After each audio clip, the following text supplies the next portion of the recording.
Hello, Cinemaster lovers. Welcome back.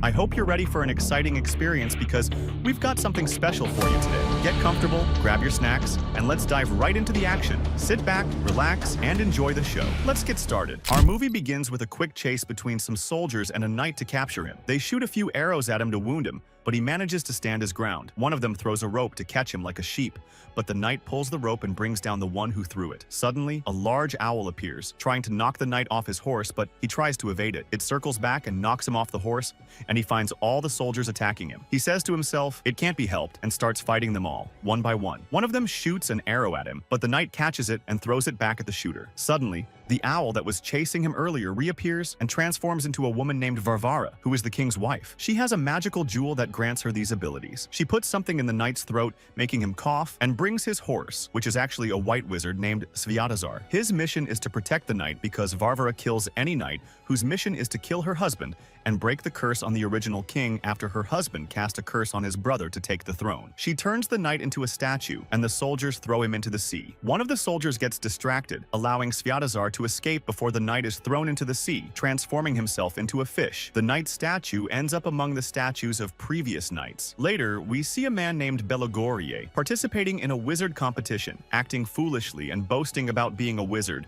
claiming the sun helps him, which is why he uses it as his symbol. After filming for a program, he gets into his car to leave, but an elderly woman appears in front of him, telling him that the bee will destroy the sun and he will die there. He dismisses her, claiming he's the biggest con artist in Russia, and drives off. At home, he finds his nanny, Gal, and gets annoyed when he finds she hasn't watched the program he's in. The next day, he has a session with a woman for spiritual healing, where he performs some tricks to scare her, writes on paper, and uses a stone to produce fire, telling her she's healed. She gives him money, hoping his treatment will work. He receives a call for another case, and discovers it's a young girl who's been in a coma for a year and a half. When her father sees Belogorye, he tells her to send him away, not needing another quack. Meanwhile, Belogorye tries to convince the girl's mother, knowing he's a fraud and can't heal anyone. He leaves amidst her tears, recalling his childhood in an orphanage, where kids locked him in a closet at night. Using a sewing needle he found, he unscrewed the closet hinges and got out, deciding to take revenge by sewing their blankets together. When they woke up and saw him, they called him a wizard. Since then, he's worn the needle as a lucky charm. While sitting, some men from his work follow him through a mall until he manages to escape into an aquapark, diving into a tube to flee his pursuers. He ends up emerging from a tree in a forest, seeing an old man who vanishes when he tries to strike him. The old man is the white wizard Sviatozar. Belogorye thinks he's dreaming, ignoring the wizard's words,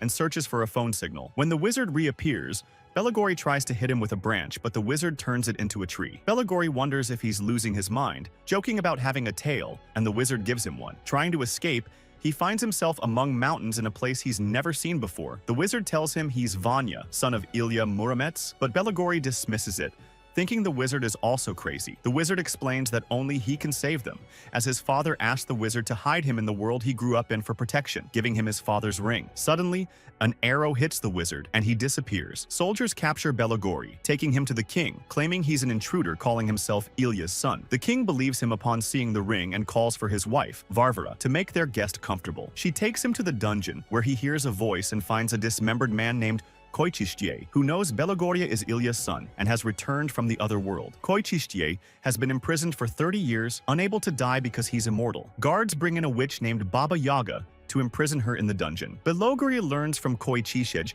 that he should look Greek like his father, Ilya, recalling the man who almost jumped before him in the tube, realizing he is Ilya's living son by mistake, but keeps it to himself. He asks Koichistye if there's a way back to his world, and Koichistye tells him he can open a portal with his father's magical sword, but no one knows its location except me. The guard of the prison was sorting things in Belogorye's pocket, including his phone. He turns on the camera involuntarily, and startled at the same time, the witch pulls a frog from her forehead and exits the cell. She transforms into a girl and puts a sedative for the guard in the juice, so he sleeps, takes the keys, and goes to free the witch, and they go to untie Kuchi to escape him. They reassemble his body parts together again, and he gets up to walk, but Belogorye pleads with them to take him with them, so they untie him too. As they walk, he goes to take his belongings that were with the guard, but inadvertently triggers the alarm, and the guards come to them and they fight them a bit to escape from them, and our friend Belogorye hides. When a guard tries to kill the girl with them, he throws a stone at him, but it hits the girl, yet she manages to free herself. The important thing is that the guard wakes up and catches Belogorye, but Belogorye gets scared and enters the cell and locks himself in, But the guard enters after him, so he takes out his mobile and films him, startling the guard and then escapes. While escaping, the guard pulls him by his tail, tearing it, and exits. They enter a door in the wall, which turns out to be the witch's magical house, and she brought them there to escape in it. And they enter, and the house starts moving with them, running and jumping over the guards. When he stops out of fear, the witch treats his legs, allowing him to jump over the guards, and Belagori is about to fall, but Kuchi saves him. Farfork wakes up to the noise, and when she realizes they're escaping, she transforms and goes to chase them, but the witch throws something like a bomb at her, making her fall. They reach a far-off place by morning, and the witch whistles as soon as she gets off the house, and a plate comes to take her and fly with her. Belagori stays in the house, searching it and lighting a match, causing the fire to catch the whole house. When the witch sees him, she runs to get her things out, and the house takes a breath to extinguish itself. When she tries to hit Belagori for what he did, Kuchi tells her that he is the son of Lega and a knight like him, and they decide to go to the Blem Mountains to search for the magic sword. As they walk, Kuchi looks at a flower, and our friend goes to get it for her, but it turns out to Wildflower, and it attacks him, but Kuchi saves him. Along the way, he jokes with them and take pictures with his mobile, and he unties Kuchi's hand to take a selfie with it. At the same time, the soldiers in Varvarka reach the place they were in, and Belagori and his group arrive at a swamp to try to trick the monster that rules the river to help them reach the sword. Because of his love for women, they decide to approach him from that angle, and Kuchi sits in front of him, using her charms. When he sees her, he appears and flirts with her, but the shrimp tells him it's a trap, so he hesitates and almost pulls her into the water, but Belagori saves her. Then Kuchi appears and tells the monster he'll make a deal with him in exchange for introducing him to a beautiful girl, and he agrees. Meanwhile, Biba makes a magic potion to temporarily transform her into a beautiful girl, eats the apple, and becomes very beautiful. As soon as the monster sees her, he falls in love and is willing to do anything for her. Kuchi asks her not to run so it doesn't show that she's old, and they keep it a secret. The monster brings her a bouquet of flowers, and when he asks her name, she can't answer, so he doesn't hear her voice and realize she's an old woman. Kuchi answers for her, and then they have him fill the thing they have with water so they can bring it with them since he can't live without water. They take him and start their journey with him. At the same time, Varvarka reaches the lake and makes it boils, causing the shrimp to tell her everything that happened. She throws a magic arrow into the sky, and when it reaches the castle, it strikes one of the soldiers, transforming him into her form and telling the king what happened. They reach the Blem Mountains, where a giant woman lives in the cave they have to pass through, so they try to sneak by without her seeing them. But Belagori's phone rings, and the woman starts searching for them, hitting them. They hide, and Kuchi turns into a frog to avoid being caught and disperses. The monster's water dropped on the ground, and he's about to die, but they calm him, and Belagori realizes she's a woman. He tries to charm her, plays a romantic song, and dances for her, making her happy and not noticing the group as they pass by. She dances with him. They reach the river, bringing the River King with them to help them cross because it's full of wild fish. The monster drinks some water, but the fish bite him lightly, and he exits. Going to the shore, they will cross from under the river. Kuchi argues with Biba, but Belagori calms him, and Kuchi gets upset. Belagori goes after her to calm her down, telling her about his struggles with some jokes in between, and reconciles. He finds a rabbit on the side, catches it, and gives it to her, making her happy. But she notices something in its eye and is about to kill it, but Belagori stops her, and it turns out to be Varvorka. She's about to kill Kuchi, but Belagori saves her, and the soldiers come upon them. They sense it, but they jump into the well and lock themselves in. At that moment, Boku, the river monster, sees Biba after she turned old again and gets upset. But he goes to the bottom of the well, swallows all its water, tells them to pass through the exit,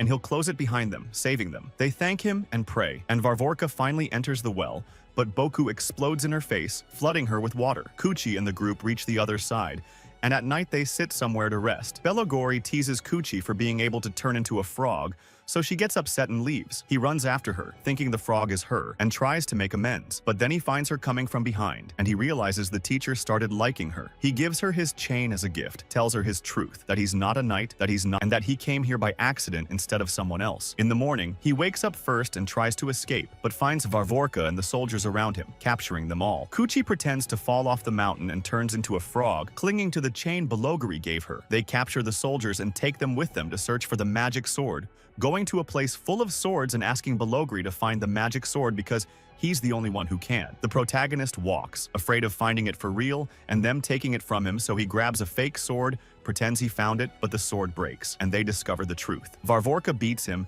and he grabs a piece of wood from the ground to throw at her, but it turns out the wood is the sword. He grabs it and strikes with it, freeing Kuchi and Biba, and gives the sword to Kuchi, but he betrays him and takes the sword, giving it to the king in exchange for the magic jewel, to know how to die because he's tired of being immortal. The king gives him a fake jewel, takes the sword from him, and pranked him. Then Kuchi jumps on the king, knocking the sword, and Belagori jumps and takes it. Instead of killing the king, he starts using the sword and opens a gate to his world, jumping into it. At that time, he takes off while Koichi threw his chain behind him. He gets out into a restaurant and then returns home, feeling suffocated by what he did. He calls on his program because they have been looking for him for a while. At that time, he decides to return to the other world again and goes to the aqua park, jumping into the hose, but finds himself in the swimming pool. Security takes him to prison, and when he enters the cell, he finds the wizard Svatozar beside him. He says to him, "I thought they killed you. Come on, take me back." The wizard tells him that the police took his wand, and he wants it back. He tricks the officer with his act, making him give him the wand, and gives the wizard some magic dust to awaken the dragon and defeat the king. He gives the wand to the wizard, opens a gate, and strikes the officer, stealing his gun and returning. He goes to awaken the dragon